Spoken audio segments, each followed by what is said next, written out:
গতকালকে অ্যাডভোকেট সাইফুল ইসলাম নামক এক তরুণ অ্যাডভোকেট, তাকে আদালত প্রাঙ্গণ থেকে পিছন দিক থেকে ছুঁ মেরে নিয়ে গিয়ে প্রকাশ্য দিবালোকে দিনের বেলায় ঠান্ডা মাথায় ছুরি দিয়ে জবাই করে হত্যা করেছে। মুসলমানদের দেশে 5% হয়ে 95% লোকের সাথে এরা কম্পিটিশনে আসতে চায়। আপনারা বুঝেন না কেন আসতে চায়? এদের এই সমস্ত নাচানাচির, ছাগল তো এমনি নাচে না, ছাগলের একটা খুঁটির জোর থাকে। কথা বলতে হবে, ঠিক কিনা? গরু খাওয়ার অপরাধে মুসলিম যুবককে পিটিয়ে হত্যা করেছে। ফ্রিজে গরুর মাংস আছে এ কথা বলে জবাই করে মুসলমানদেরকে যারা হত্যা করেছে। এমনকি এখনো পর্যন্ত আমি আপনাদের সামনে অন দ্য রেকর্ড ভিডিও দেখাতে পারবো, মুসলিমদেরকে মুখের মধ্যে দাড়ি এরকম জোর করে টেনে ধরে জয় শ্রীরাম স্লোগান দেওয়ানো হচ্ছে।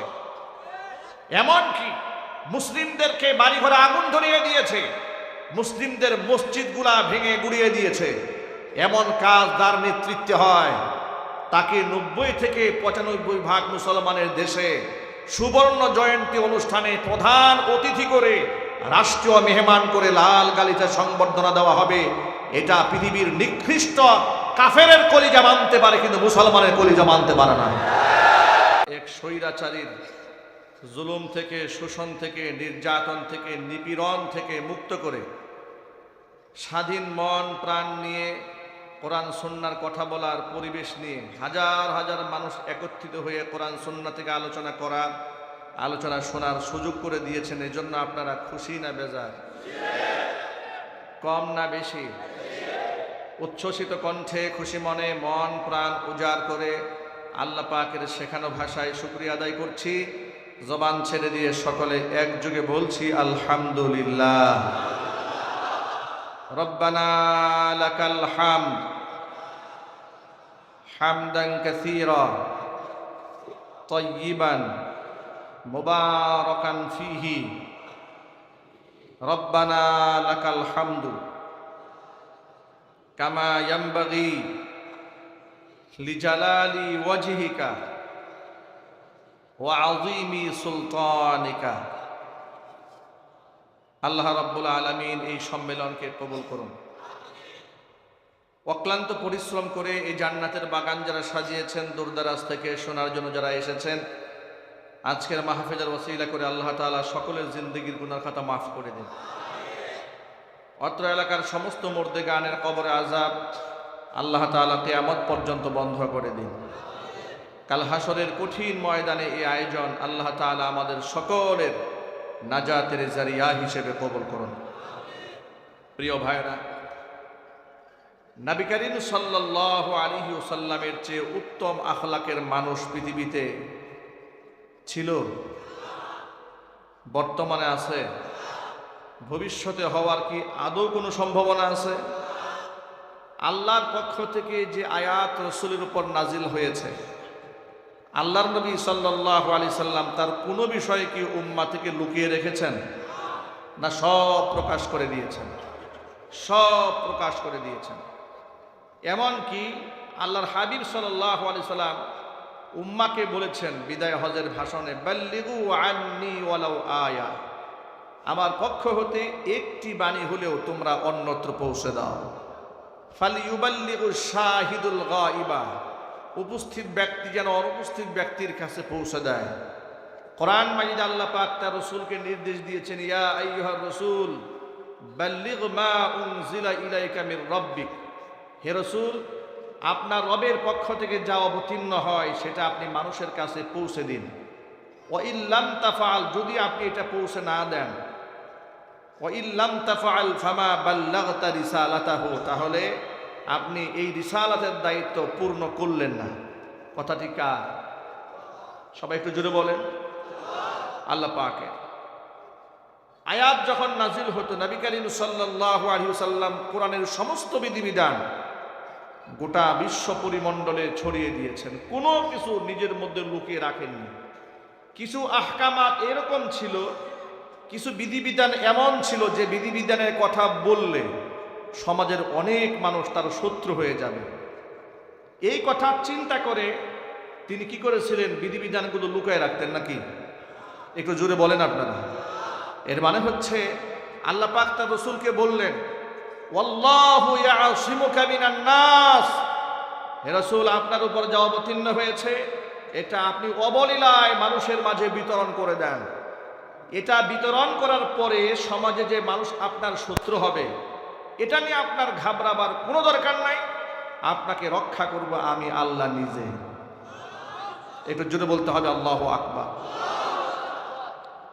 উলামারা হচ্ছেন নবীগণের ওয়ারিস। উলামাদের দায়িত্ব নবী করিম সাল্লাল্লাহু আলাইহি সাল্লামের উপর আল্লাহ পাক কোরআনে কারীমের যত আহকামাত নাযিল করেছেন হাসি মুখে জনসম্মুখে প্রচার করা এটা আলেমদের দায়িত্ব। কিন্তু বিগত জীবনে স্বৈরাচারীর আমলে কোরআন থেকে সব কথা হাসি মুখে আলেমরা কি মানুষের মাঝে বলতে পেরেছে? অনেকেই বলার চেষ্টা করেছে, অনেকে বলে নাই, চুপ থেকেছে। যারা চুপ থেকেছে তারা চিন্তা করেছে বললে না জানি কোন বিপদ হয়। কথা বলতে হবে, ঠিক কিনা? এই জন্য এড়িয়ে চলেছে। যারা বলেছে তারা বিপদের সম্মুখীন হয়েছে, এমন বিপদের সম্মুখীন হয়েছে তাদের কাউকে কাউকে মিথ্যা মামলা দিয়ে জেলখানায় পুরে দেওয়া হয়েছে, কাউকে ফাঁসির কাষ্ঠ পর্যন্ত ঝুলানো হয়েছে, কাউকে দেশান্তরিত করা হয়েছে, কাউকে পরিবার ছাড়া করা হয়েছে, কাউকে বাড়িঘর ছাড়া করা হয়েছে।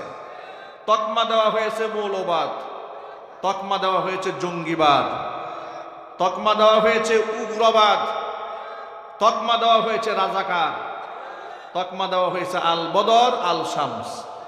এই সমস্ত কথা বলে আলেমদেরকে দমানোর জন্য চেষ্টা কম করা হয় নাই। আলেমের অপরাধটা কি ছিল?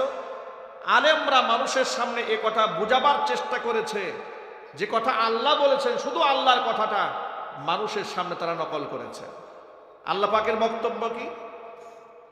লাতাজিদান্না আশাদ্দান নাসি আদাওয়াতাল লিল্লাযীনা আমানুল ইয়াহুদা ওয়াল্লাযীনা আশরাকু। নবীজি, ইমানদারদের জন্য এই পৃথিবীতে দুইটা জাত বড় নিকৃষ্ট শত্রু। কয়টা জাত জুড়ে বলেন? কে বলতেছেন? আল্লাহ বলেন ইমানদারদের জন্য দুইটা জাত ভয়ঙ্কর শত্রু। একটা জাতের নাম হচ্ছে ইহুদি, আর একটা জাতের নাম হচ্ছে মুশরিক। ১৫০০ বছর আগে আল্লাহ তাআলা চূড়ান্ত করে দিয়েছেন মুমিন মুসলমানের বন্ধুকে, শত্রুকে। আল্লাহ পাক বললেন, ও আমার হাবিব, এই পৃথিবীতে যত ইহুদি আছে, ইহুদিরা কোনোদিন মুসলমানদের বন্ধু হতে পারে না। পৃথিবীতে যত মুশরিক আছে, মুশরিকরা কোনোদিন মুসলমানদের বন্ধু হতে পারে না। যার প্রমাণ বিশ্ববাসী বহুবার দেখেছে। ইহুদিরা মুসলমানদের কত শত্রু। নিশ্চয় আপনাদের ইতিহাস জানা থাকার কথা, নবী করিম সাল্লাল্লাহু আলাইহি ওয়াসাল্লামকে খাবারের মধ্যে বিষ মিশিয়ে, বিষ খাইয়ে যারা হত্যা করার ষড়যন্ত্র করেছিল তারা হলো ইহুদি। নবী করিম সাল্লাল্লাহু আলাইহি ওয়াসাল্লামকে জাদু করে 6 মাস পর্যন্ত মাথা ব্যথা যন্ত্রণা সৃষ্টি করে দিয়ে নিদারুণ কষ্ট যারা দিয়েছিল তারা হলো ইহুদি। নবী করিম সাল্লাল্লাহু আলাইহি ওয়াসাল্লাম পাহাড়িয়া গিরিপথ দিয়ে হেঁটে যাওয়ার সময় পাহাড়ের উপর থেকে বড় পাথরের টুকরা মাথায় চাপ দিয়ে হত্যা করতে যারা চেয়েছিল ওরা হলো ইহুদি। শুধু কি তাই? আল্লাহর নবী সাল্লাল্লাহু আলাইহি সাল্লামের ইন্তেকালের পর রওজা শরীফ থেকে নবী করিম সাল্লাল্লাহু আলাইহি সাল্লাম তার পবিত্র দেহ মোবারক চুরি করার জন্য লম্বা সুড়ঙ্গ পথ যারা তৈরি করেছিল এরা ছিল ইহুদি।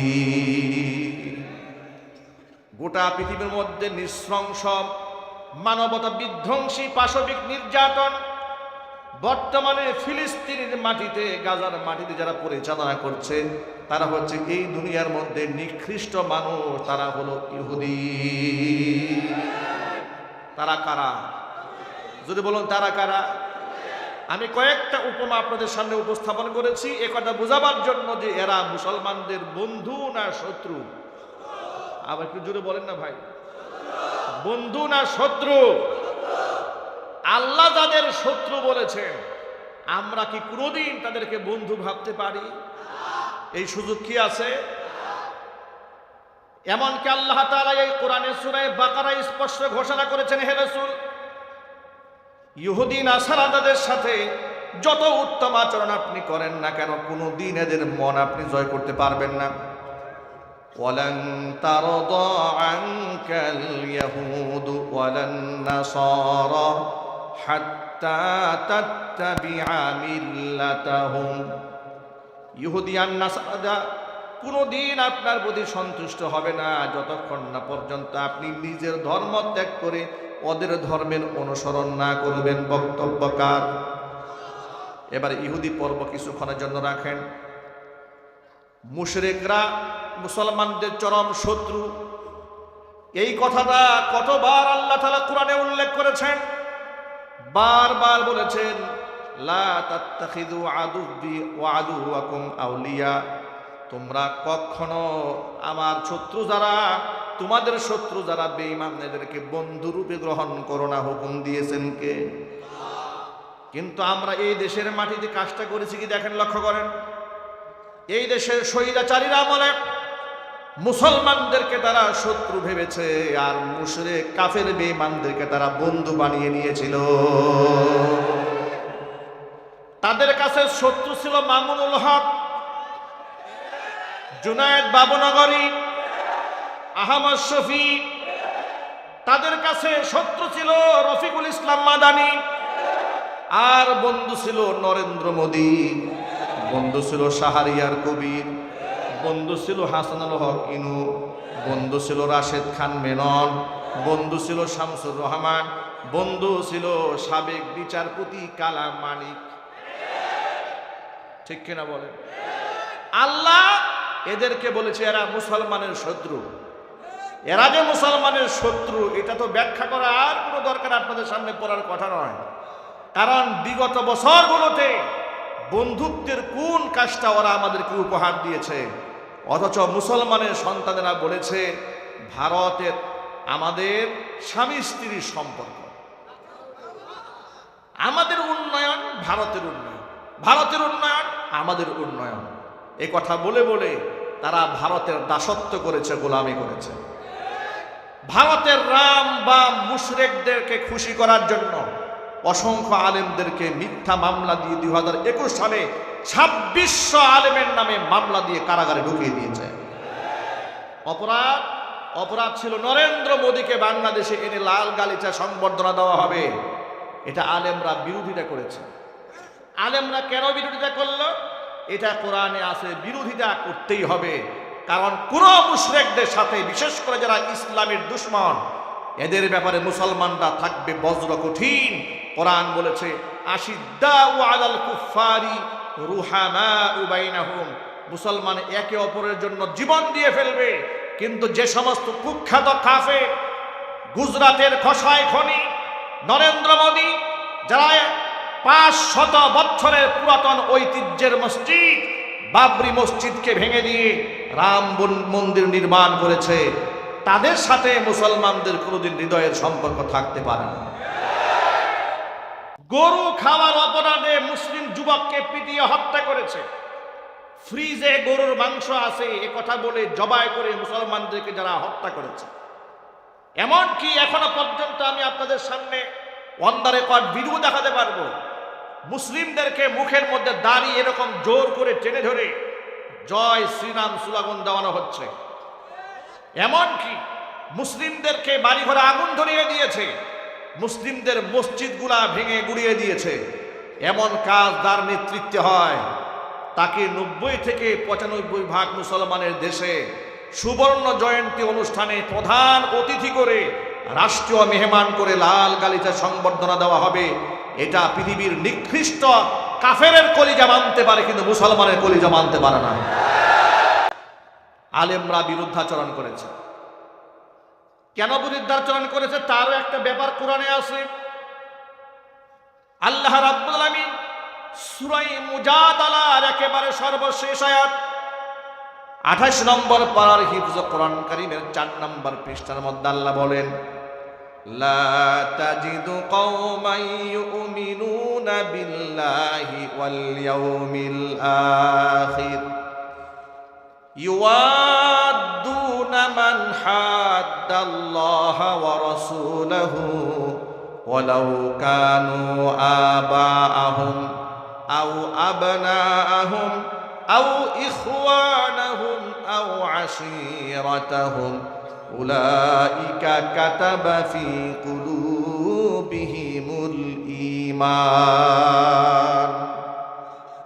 আল্লাহ বলেছেন নবীজি, লা তাজিদু কওমান ইউমিনুনা বিল্লাহি ওয়াল ইয়াউমিল আখির, আমি আল্লাহর উপরে যারা ঈমান আনে, পরকালের উপর যাদের ঈমান আছে, তারা কোনোদিন মোহাব্বত রাখতে পারবে না ওই সমস্ত ব্যক্তিদের সাথে যারা ইউয়াদ্দুনা মান হাদ্দাল্লাহা ওয়া রাসূলাহু, যারা আমি আল্লাহ এবং আমার রাসূলের সাথে যারা যুদ্ধের ঘোষণা দেয়, ওই সমস্ত বেঈমানদের সাথে ঈমানদারেরা কোনোদিন হৃদ্যতাপূর্ণ সম্পর্ক রাখতে পারে না। ওই সমস্ত কাফের ইসলাম বিদ্বেষী লোকেরা ওয়ালাউ কানু আবাহুম, যদিও তাদের বাবা হয়, আও আবনাহুম, যদিও নিজের সন্তান হয়, আও ইখওয়ানাহুম, যদিও নিজের ভাই হয়, আও আশীরাতাহুম, অথবা নিজের যদি রক্তের আত্মীয় হয়। রক্তের আত্মীয় যদি হয় আর নবীর দুশমন যদি হয়, বাবাও যদি হয়, যদি ইসলামের দুশমন হয়, বাবাও যদি হয়, কোরআনের দুশমন যদি হয়, রাসূলের দুশমন যদি হয়, আর যদি সেই ব্যক্তি আমার নিজের পিতা হয়, যদি আমার ভাই হয়, আল্লাহর কসম করে বলি আমি ভাই ত্যাগ করতে পারি, আমি বাবা ত্যাগ করতে পারি, কিন্তু আমি রাসূল ত্যাগ করতে পারি না। কথা বলতে হবে, ঠিক কিনা জোরে বলেন। বদর যুদ্ধের মধ্যে ৭০ জন কাফের গ্রেফতার হয়ে মুসলমানদের কাছে বন্দী হয়ে গিয়েছিল। আল্লাহর নবী সাহাবীদের সাথে পরামর্শ করলেন, সাহাবীরা বন্দীদের সাথে কি মুআমালা করা যায়। অসংখ্য সাহাবীরা পরামর্শ দেন, ইয়া রাসূলুল্লাহ, যারা ধরা পড়েছে তারা তো আমাদের কারো না কারো আত্মীয়, কারো কারো বাবা হয়, কারো দাদা হয়, কারো চাচা হয়, রক্তের আত্মীয়, তারা এদের সাথে হাট মুআমালা করে লাভ নাই। একদিক থেকে আমরা হিজরত করে মক্কা ছেড়ে মদিনায় এসেছি, আমাদের অর্থনৈতিক অবস্থা খুবই দুর্বল। মুক্তিপণের মাধ্যমে ছেড়ে দিলে দুইটা অপশন থাকে। একটা অপশন হলো তারা পরবর্তীতে ইসলাম গ্রহণ করার সুযোগ থাকে। প্রথম অপশন হলো আমরা তাদের টাকা দিয়ে নিজেরা অর্থনৈতিকভাবে স্বাবলম্বী হয়ে গেলাম। আবু বকর সিদ্দিক রাদিয়াল্লাহু তাআলা আনহু এই একই মতামত ব্যক্ত করলেন। বুখারী শরীফের হাদিসের মধ্যে এসেছে, সর্বশেষ আল্লাহর নবী উমরকে জিজ্ঞেস করলেন, ওয়ামা রাইয়ুকা ইয়া উমর, ও উমর তোমার মতামত কি? উমর বললেন, ওয়াল্লাহি ইয়া রাসূলুল্লাহ মা আরা মা রাআ আবু বকর সিদ্দিক, ও আল্লাহর রাসূল, আমি কসম করে বলি আবু বকর যে মতামত ব্যক্ত করেছে আমি উমর ওই মতামতকে ব্যক্ত করতে পারলাম না, আমি অস্বীকার করলাম। আমি আবু বকরের মতামত মানতে পারলাম না। কারণ হলো আমরা ছিলাম মাত্র ৩১৩ জন নিরস্ত্র, ওরা ১,০০০ সশস্ত্র। আমরা সহ আল্লাহর নবীকে দুর্বল মনে করে, সংখ্যায় কম মনে করে, চিরদিনের জন্য যারা মিটাতে এসেছিল, তারা যদি আমার বাবাও হয় ছাড় দেওয়া হবে না, তারা যদি আমার ভাইও হয় ছাড় দেওয়া হবে না। ইয়া রাসূলুল্লাহ, মুক্তিপণ নিয়ে বিদায় দেওয়া হবে না, আপনি আমার হাতে তলোয়ার উঠায় দেন। আমার রক্তের আত্মীয় স্বজন যারা ধরা পড়েছে এদের কল্লা উড়াবার দায়িত্ব আমি উমরের হাতে উঠায় দেন, আবু বকরের হাতে তলোয়ার উঠায় দেন, উসমানের হাতে তলোয়ার উঠান। যাদের রক্তের আত্মীয় ধরা পড়েছেন নিজেদের কলিজার টুকরা রক্তের আত্মীয় স্বজনের কল্লা তারা নিজ হাতে উড়াই দেবে। একটাই পরিচয়, তারা রাসূলের দুশমন। শুনে আপনারা খুশি হয়ে যাবেন, আল্লাহর কাছে হযরত উমরের রায় পছন্দ হয়ে গেছে। চিল্লাই কোন আল্লাহু আকবার। এখান থেকে সুস্পষ্ট বার্তা হলো, নরেন্দ্র মোদীর বিরোধিতা আলেমরা কেন করেছে? কারণ সে হলো ইসলামের দুশমন। নরেন্দ্র মোদী সাধারণ হিন্দু নয়, সে গুজরাটের কসাই খুনি। কথা বলতে হবে, ঠিক কিনা? নরেন্দ্র মোদী হচ্ছে সেই কুখ্যাত কাফের, বাংলাদেশের স্বাধীনতা সার্বভৌমত্বকে নষ্ট করার জন্য সবসময় ষড়যন্ত্র চালায়। ইসকন নামক দালালদেরকে লেলিয়ে দিয়েছে বাংলাদেশের দাঙ্গা লাগাইয়া দেওয়ার জন্য। যার দরুন ওরা পায়ে পাড়া দিয়ে ঝগড়া করছে। বিশেষ করে যে আওয়ামী জাহিলিয়াতের কাজের উপর ভর দিয়া বিগত 16 বছর তারা হিন্দুত্ববাদ প্রতিষ্ঠার জন্য আন্দোলন করেছে বাংলাদেশে, মাত্র 5% জনসংখ্যা হয়ে সরকারি চাকরির প্রশাসনিক কোঠায় 25% সুবিধা ওরা ভোগ করেছে। যে কোনো থানায় যদি আপনি চলে যাবেন, আগে দেখেছেন থানার ওসি হিন্দু, তদন্ত OC Hindu, police commissioner Hindu. আপনি সচিবালয় যাবেন, মাদ্রাসা শিক্ষার যে সচিবালয় রয়েছে, সেই সচিবালয়ের যিনি সচিব আছেন তিনিও হিন্দু। নাউজুবিল্লাহ বলেন। হিন্দু দিয়ে গোটা দেশটাকে তারা বলে ফেলেছিল, যার দরুন কোথাও মাহফিল করতে গেলে পারমিশন নিতে নিতে কমিটির 12টা বেজে যেত। কোরআনের কথা বলতে আমরা স্বাধীনভাবে বলতে পারি নাই। ডিসি অফিস থেকে 14টা শর্ত দেওয়া হতো আমাদের মাহফিলে। 14টা শর্তের মধ্যে প্রথম শর্ত হচ্ছে সরকারের বিরুদ্ধে টু শব্দ করা যাবে না। কেন করা যাবে না?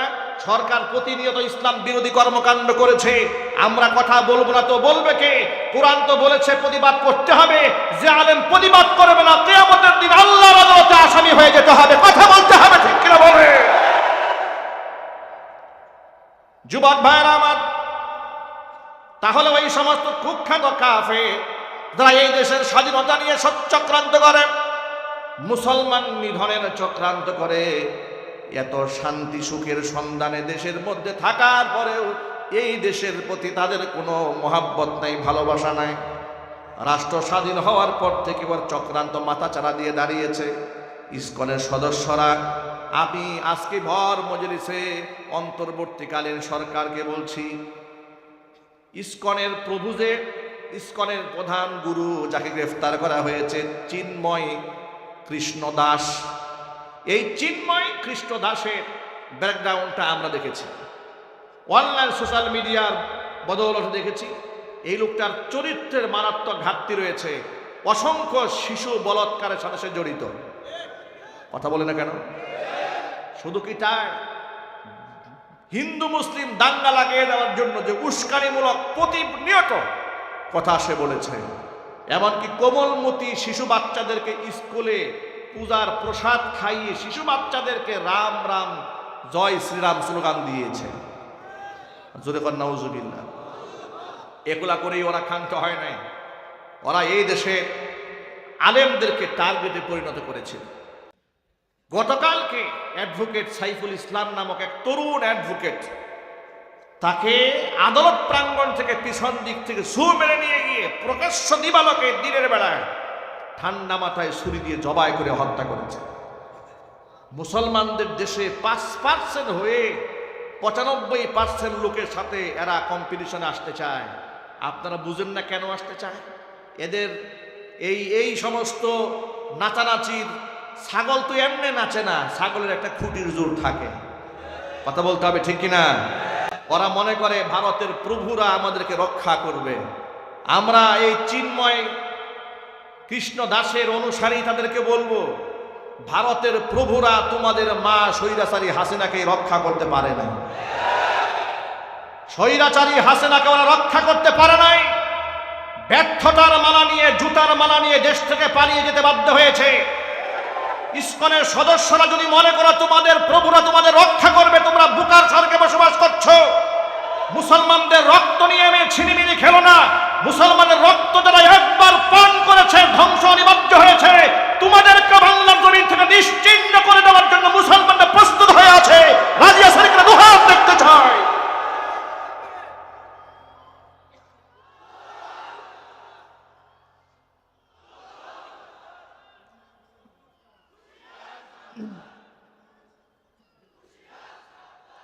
মুসলিম যুবকেরা, ঘুমিয়ে থাকার সুযোগ নাই। অন্তর্বর্তীকালীন সরকারকে বলবো, রাষ্ট্রদ্রোহিতার মামলার আসামি এই চিন্ময় কৃষ্ণ দাস, ঠিক কিনা বলেন? চট্টগ্রামে বাংলাদেশের পতাকার উপরে ওদের যে গেরুয়া পতাকা আছে সেই পতাকা উড়িয়েছে।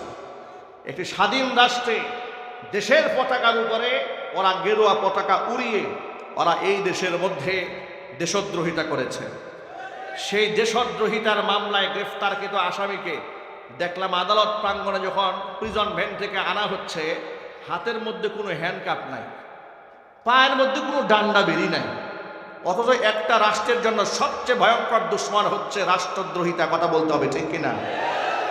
এত বড় আসামির হাতে হ্যান্ডকাফ নাই, অথচ বিগত জীবনে আলেমদেরকে আদালতে যখন তোলা হয়েছে, শুধু কি হ্যান্ডকাফ, পায়ের মধ্যে ডান্ডা বেরি দেওয়া হয়েছে, বুলেট প্রুফ জ্যাকেট পরানো হয়েছে, মাথার মধ্যে হেলমেট দেওয়া হয়েছে। দৃশ্য দেখে মনে হয় কত বড় সন্ত্রাসীকে আদালত প্রাঙ্গণে আনা হচ্ছে। আলেমদের সাথে একরকম আইন। আমাকেও 2018 সালে যখন ধরে নিয়ে গিয়েছিল, আমার হাতের মধ্যে হ্যান্ডকাপ লাগিয়েছে, গরুর রশি দিয়ে বেঁধে টেনে আদালতে হাজির করেছে। পুলিশকে জিজ্ঞেস করলাম, আচ্ছা আমরা কি দৌড় দেওয়ার লোক নাকি? আমাদেরকে গরুর রশি দিয়ে বাঁধলেন কেন? হ্যান্ডকাপ লাগালেন কেন? আমরা কি চোর বাটপার নাকি? বলে হুজুর এটা আইন। আমার প্রশ্ন হচ্ছে, আমাদের হাতে হ্যান্ডকাপ পরাতে গেলে দেশের আইন আছে। আলেমদের পায়ে ডান্ডা বেরি পরিয়েছিলে তখন আইন ছিল, এখন ডান্ডা বেড়ে গেল কোথায়? সুতরাং আলেমদের সাথে জুলুম করা হবে আর জালেম খুনিদের সাথে পীড়িত করা হবে, মুসলমানরা তা বরদাস্ত করবে না। গণহত্যা এবং জুলাই আগস্টের খুনি যারা গ্রেফতার হয়েছে, ওদিন দেখলাম হাসানুল হক ইনু প্রিজন ভ্যান থেকে হাসতে হাসতে নামতেছে। আমার প্রশ্ন হচ্ছে, কুখ্যাত সন্ত্রাসী জুলাই আগস্টে ২৫০০ মানুষকে যারা নরপিশাচের মতো খুন করেছে, যারা হত্যা করেছে, লাশগুলি আগুন দিয়ে পুড়িয়ে ছাই বানিয়ে দিয়েছে, এমন নরপিশাচদেরকে এইভাবে হাসতে আমরা দেখে সহ্য করতে পারি না। এদেশের মানুষ ওদের কান্দনরত দৃশ্য দেখতে চায়, একথার সাথে একমত আছেন কিনা দুহাত দেখতে চায়।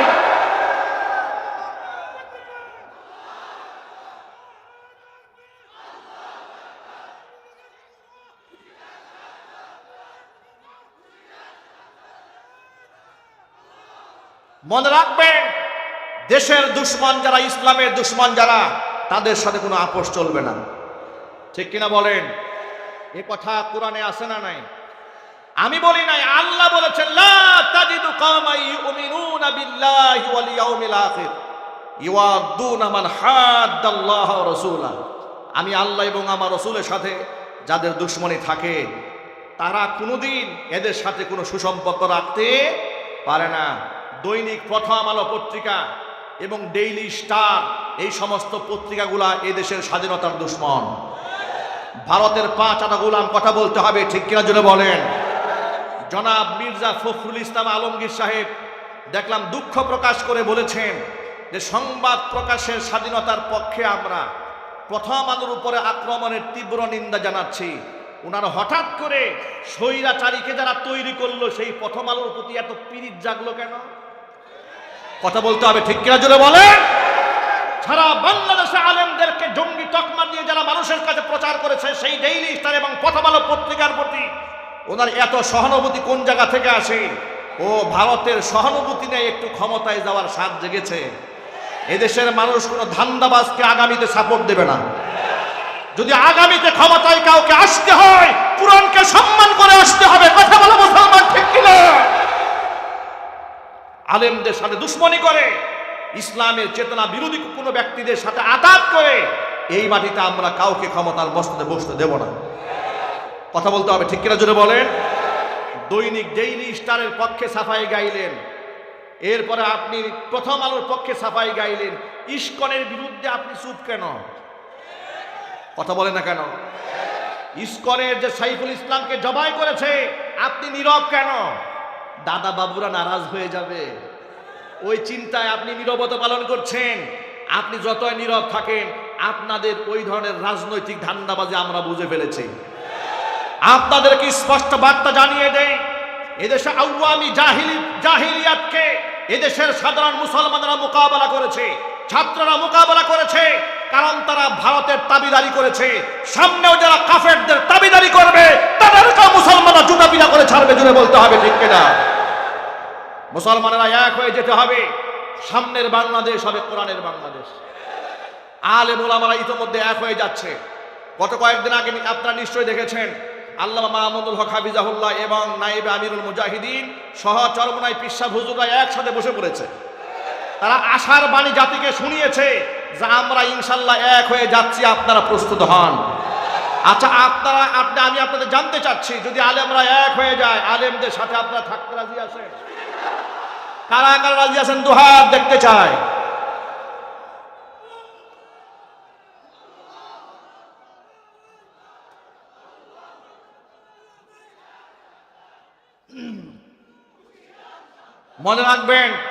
মনে রাখবেন এই দেশের আলেমরা আর বেনামাজির পিছনে দাঁড়িয়ে থাকবে না, মিথ্যাবাদী ঘুষখোর লম্পটদের কাতারে আর দাঁড়াবে না।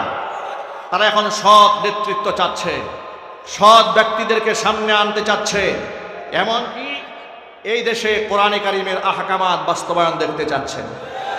এই স্বপ্ন আপনারা দেখেন তো ইনশাআল্লাহ। আল্লাহ তাআলা সকলকে কবুল করেন, মঞ্জুর করেন। এই কথা বললে অনেকেই কষ্ট পান, নারাজ হন, যাহারে হুজুর এগুলো না বললেও পারতো। ভাই, আমাদের কিচ্ছু করার নাই, আমাদের বলতে হবে। আপনি নারাজ হলে আমাদের কিচ্ছু যায় আসে না, আমার আল্লাহ নারাজ হয়ে গেলে আমার খবর আছে। যারা আল্লাহর পথে চলে, আল্লাহর কথা বলে, আল্লাহকে ভালোবেসে সপেছে জীবন, তাদের কিসের ভয়, কে করে পরাজয়, শহীদি তামান্নাতে নাচে তার মন। যারা আল্লাহর পথে চলে, আল্লাহর কথা বলে, আল্লাহকে ভালোবেসে সপেছে জীবন, তাদের কিসের ভয়, কে করে পরাজয়, শহীদি তামান্নাতে নাচে তার মন। হাসনা হেনার গ্রামে ভুলে না হৃদয় তার, কালিমার মিষ্ক মাখা হৃদয় রয়েছে যার।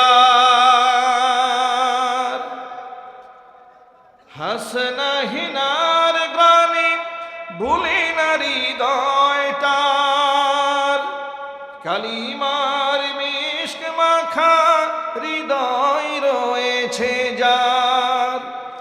সব পিছু টান ভুলে জিহাদের পথে চলে, সব পিছু টান ভুলে জিহাদের পথে চলে, সে তো তার ঈমান বলে। যারা আল্লাহর পথে চলে, আল্লাহর কথা বলে, আল্লাহকে ভালোবেসে সপেছে জীবন, তাদের কিসের ভয়, কে করে পরাজয়, শহীদি তামান্নাতে নাচে তার মন। যারা আল্লাহর পথে চলে, আল্লাহর কথা বলে, আল্লাহকে ভালোবেসে সপেছে জীবন, তাদের কিসের ভয়, কে করে পরাজয়, শহীদি তামান্নাতে নাচে তার মন। যুবকেরা, আল্লাহর পথে চলতে হবে, আল্লাহর কথা বলতে হবে। ভয় আছে নাকি আপনাদের? ভয়কে জয় করে ফেলতে হবে ইনশাআল্লাহ। মনে রাখবেন, এই পৃথিবীতে আপনি হয়তো ফুটবল হবেন, না হয় ফুটবল প্লেয়ার হবেন, যে কোনো একটা হতে হবে। যদি আপনি ভয় পান তাহলে আপনি লাথি খাবেন, যদি আপনি ঘুরে দাঁড়ান তাহলে লাথি আপনি দেবেন। এবার আপনি বলেন, লাথি খাবেন না দেবেন? যদি বলতে হবে, ইসলামের দুশ্মনদেরকে লাথি দিতে চান কারা কারা? হাত দেখতে চায়। আল্লাহ তুমি সকলকে ইমানি শক্তি বৃদ্ধি করে দাও। চিৎকার দিয়ে এখন আল্লাহুম্মা আমিন। আল্লাহ উলামাদের ঐক্যের ভিতকে তুমি মজবুত বানায় দাও। আল্লাহ এই সম্মেলনকে কবুল করে নাও। আল্লাহ আমাদের ইমানি শক্তিকে বৃদ্ধি করে দাও। হাত নামান। আল্লাহ তাআলা আপনাদের সামনে এতক্ষণ পর্যন্ত যে কথাগুলো বলেছি, সবার আগে আমাকে আমার ভাইদেরকে, মা বোনদেরকে সকলকে আমল করার তৌফিক দান করেন, আমিন। ওয়া আখিরু দাওয়ানা আলহামদুলিল্লাহি রাব্বিল আলামিন। ওয়াসসালামু আলাইকুম ওয়া রাহমাতুল্লাহি ওয়া বারাকাতুহু। আল্লাহু আকবার, আল্লাহু আকবার,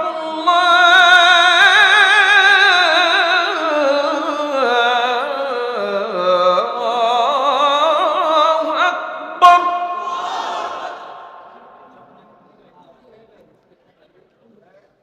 আশহাদু আল্লা ইলাহা ইল্লাল্লাহ।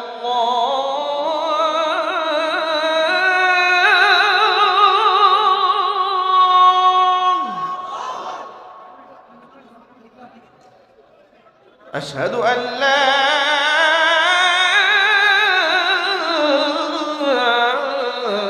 إله إلا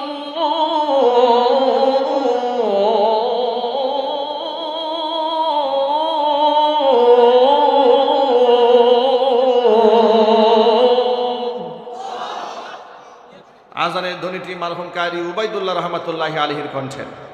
মারহুম কারি দুনিয়া থেকে চলে গেছেন, আল্লাহ জান্নাতুল ফিরদাউস দান করুন, আমিন। ওয়া আখিরু দাওয়ানা আলহামদুলিল্লাহি রাব্বিল আলামিন। ওয়াসসালামু আলাইকুম ওয়া রাহমাতুল্লাহি ওয়া বারাকাতুহু।